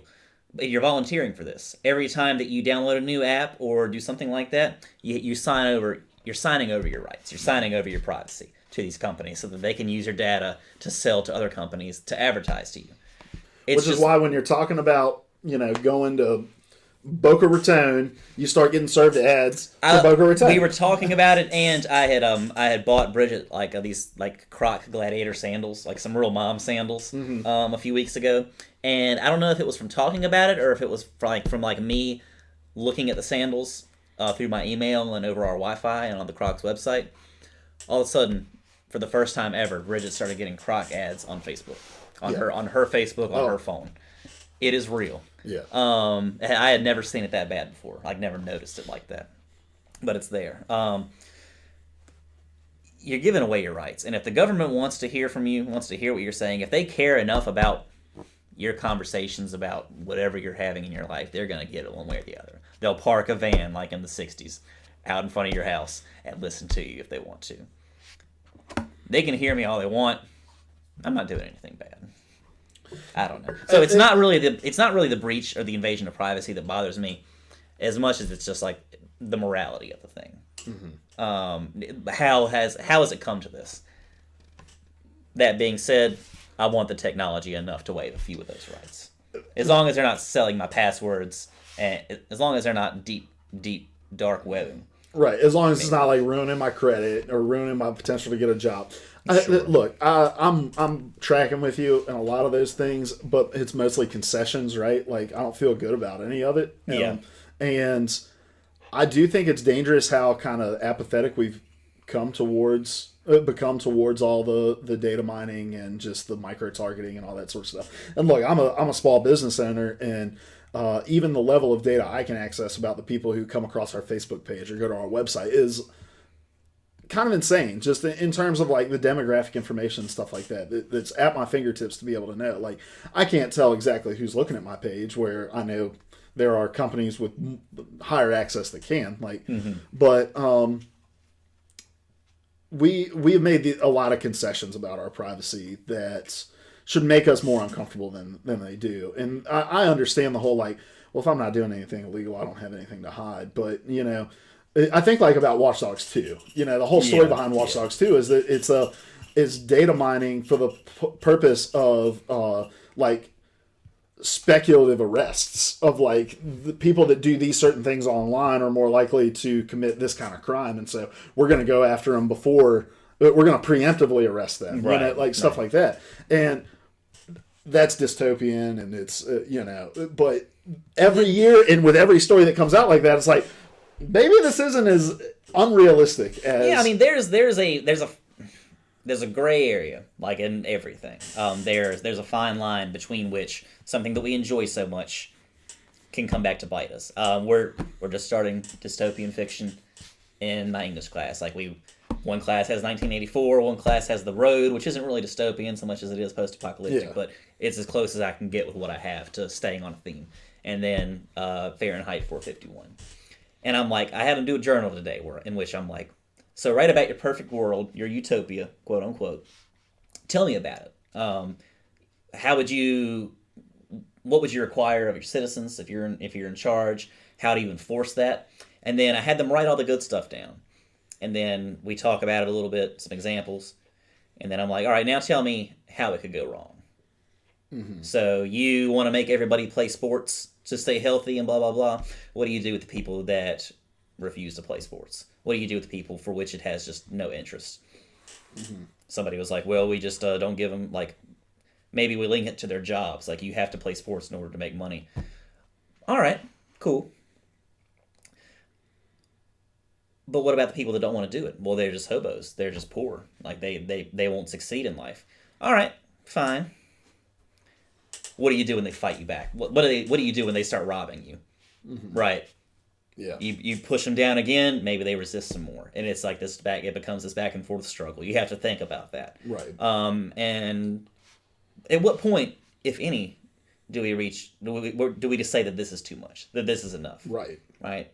And that's the thing. It's a death by 1,000 cuts. Like, like you said, every new app, every terms and conditions we agree to, we give up a little bit more of our privacy to the point where we don't even feel it anymore, Yeah. And so I don't know. I'm to the point with social media. I don't. You know me. I rarely post on Facebook, like at all. Really, I would get rid of my Facebook if I didn't have a business page I needed to run. I enjoy using Twitter, and everybody's like, "This is why Twitter's so much," but Twitter's doing the exact same thing. Like don't fool yourselves. But I do actively use Twitter, but I rarely am posting like super personal stuff. I'm posting some stupid thing about the you're making a Overwatch joke League about or, Tide ads. And... Yeah, it's stuff like that, but. I don't know, man. I don't think we're driven so much by individualism anymore, and that I don't know if there's really anything that can happen that would band us together to the extent of like going and fighting the systems that be, whether that be government or corporations, And Milky brought this up that it's less about government, more about companies and corporations and the consumerism, and I completely agree with that. And I think we're migrating into a world where if it's Facebook, it's government. If it's Amazon, it's government. Like these people are paying so much for lobbying and paying so much to like just have a seat at the table that if it's involving them, it's involving government and some sort of legislation over our lives, right? Like So, but. I don't know. I would like to think that we would get to a point where we say enough is enough, but when Snowden comes out and tells us everything that the NSA has been doing, and we like get outraged about it for a week, and then we're like, oh well.